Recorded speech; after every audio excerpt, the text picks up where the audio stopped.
Is my co-host from Speak ready? Are we ready?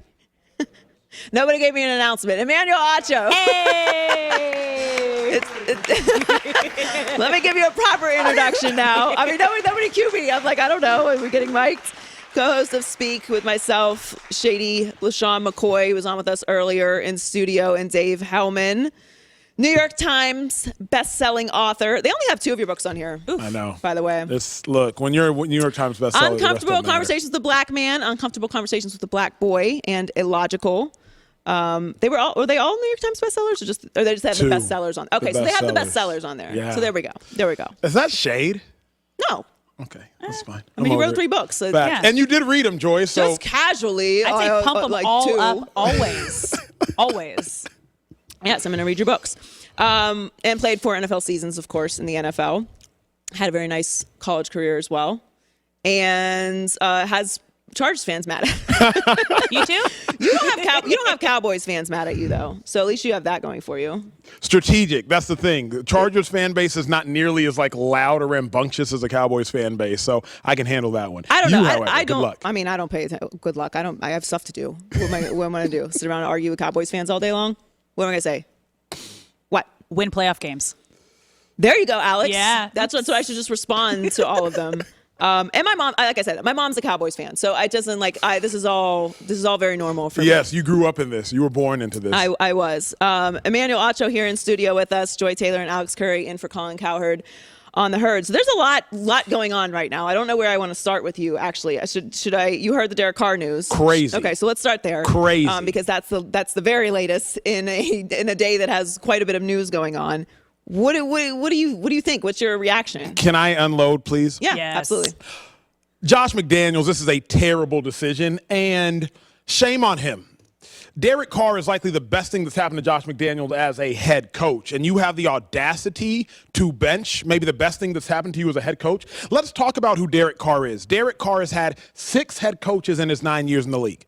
Dennis Allen, Tony Sperano, John Gruden, Del Rio, Bisaccia, and now McDaniels. Derek Carr has had MVP votes. Derek Carr is a 3-time Pro Bowler. Derek Carr, the last 4 seasons, averages a 68% completion percentage. Then you show up, Josh McDaniels, and it's down to 60%.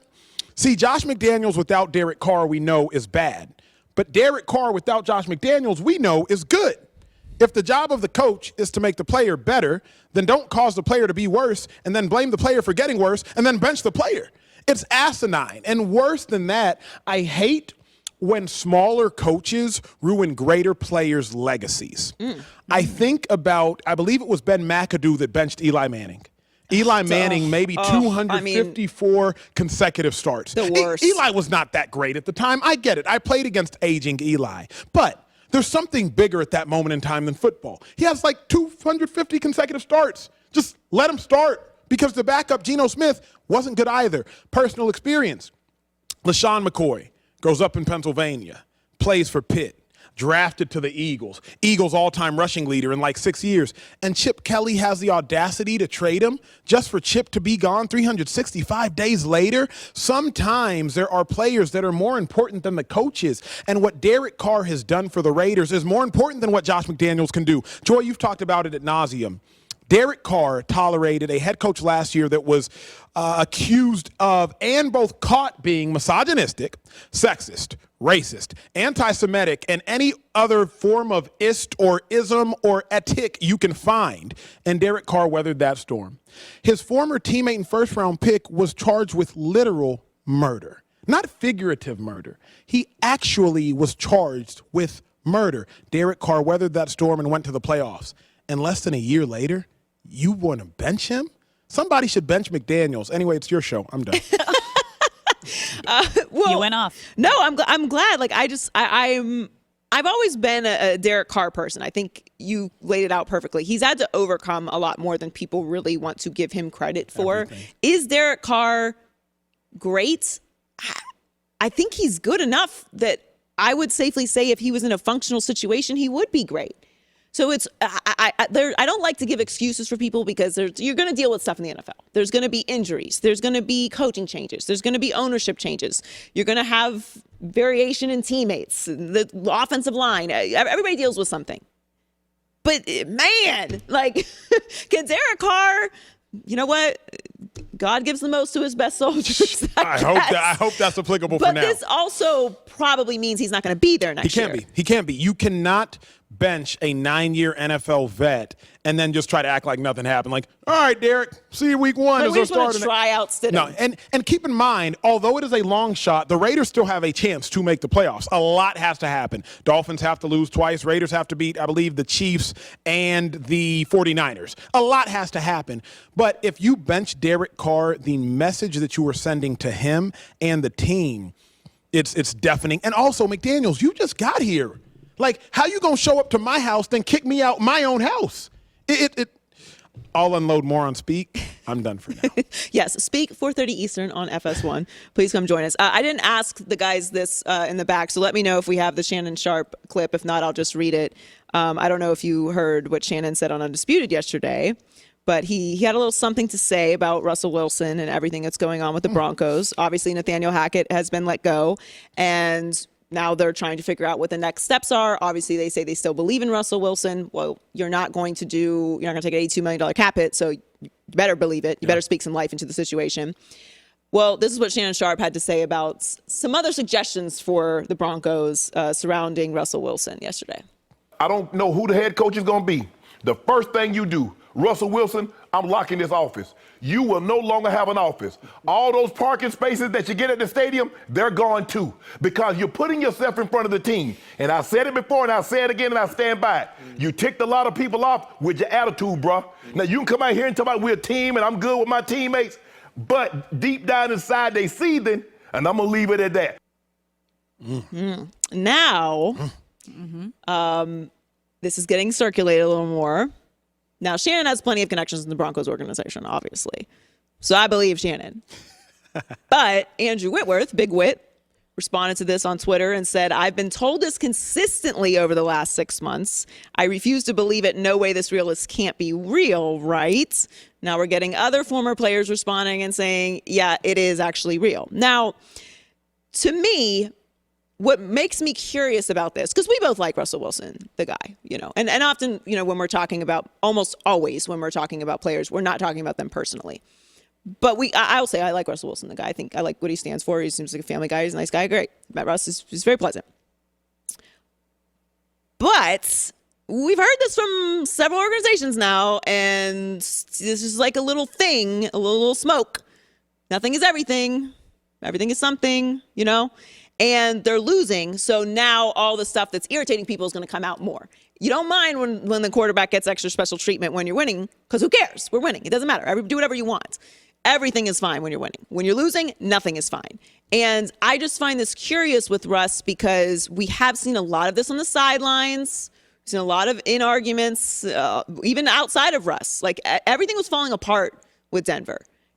I know I'm springing this on you because you're just hearing this for the first time, but you're a professional. You're good at this stuff. What do you think when you hear that? It is not practical.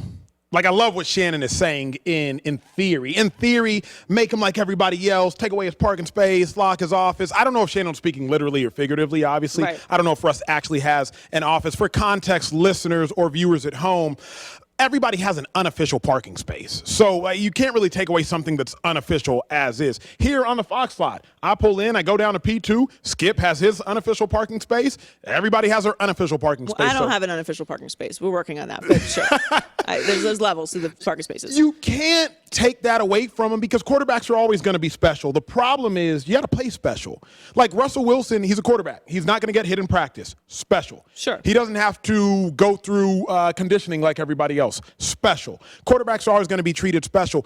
Really, what I think about when I hear that is it has to start with Russ. The change has to start with Russ. I don't have an issue as much, Joy, with the parking space. What I have an issue with, and I've said this before, and y'all consider me a joke if you will, when Russ left practice during OTAs or whatever, and he flies across the country to watch Serena's last match, and he's in the box in the matching outfit with Sierra, and he's wearing the sunglasses, even though the match started at 7 p.m. EST, and everybody watching you acting too cool for school. Meanwhile, they're just now leaving the facility, or they're all at team dinner, or they're all going bowling, or they're all going to the Jazz game, or whatever the case may be, or they're all doing something collectively as a unit, and they watching you by yourself stunting. And where's the camaraderie? Right. I mean, we talked about this on Speak. We all hung out 2 nights ago, maybe it was. All broke bread, all went to a bar, Alex, after the show, ha-ha and kiki laughing. There is camaraderie there. If everybody would have been at the bar and Joy, you would have been at the red carpet premiere of Babylon or Avatar or whatever the case may be, we'd feel some type of way. Sure. And so that, to me, is the biggest difference. You take away his parking spot. I don't think it's actually practical. Lock his office. I don't think it's practical. But Russ has to make a conscious decision to be more inclusive as opposed to exclusive, or at least don't be so public with it. Yeah, I think it's self-awareness is what I like to say. You know, I don't like humble, but self-awareness I think is very important, especially like you said, when you're losing and you're the one who's not playing well. All right, we're going to keep you on set. I don't know if you have stuff to do, but you're going to stay. When we come back, we'll have more with Emmanuel Acho of Speak on FS1, my co-host on The Herd. One of these days, we're going to do the off-mic oof conversations on the mic. They get heated. Yeah. They get heated. I mean, listen, you think these conversations are spicy. The off-mic conversations on Speak. Ain't nothing like it. We'd be like, Darnell, no. Yeah. Darnell's our social media guy. It's like, it's not all for on air. But it is a continuation of the show. Joy Taylor in for Colin Cowherd on The Herd with Alex Curry and Emmanuel Acho, my co-host from Speak, 4:30 Eastern on FS1. Hopefully you will join us later. And check out that podcast if you don't get a chance to watch us later as well. So let's talk about Tua. We've been talking about Tua for a couple days now. We were probably the earliest to it because we were on air when the news sort of dropped that he was entering into concussion protocol. We now know it is a concussion, so that's at the very least 3 head injuries, 2 confirmed concussions in the last 3 months. You played football. Your brother played football. You have a lot of friends who've played football. I can say I would not want my brother to continue playing this season. Conversation in the offseason about moving forward, but certainly this season if he suffered 3 head injuries in a matter of 3 months. I think for me, it's very easy for all of us to post things on social media. It's very easy for all of us to have conversations belittling the NFL and belittling the coaches and the doctors. How can you guys not care? Player safety should be most important. And then when it comes time to put a player's safety and health first, there's a little like, oh, hey, hold on, snowflakes. We're going to wear dresses now. You know, there starts to get the pushback of how serious are we actually going to take this. That's my opinion, that he shouldn't play again this season. I don't know. I'm not his doctor, how serious it is moving forward. I wouldn't be against him retiring, but certainly for the rest of the season. Where are you on the Tua situation now that we know that he has had another concussion? I'm going to say something I haven't yet said publicly, I haven't heard said. It's time to put some onus on Tua.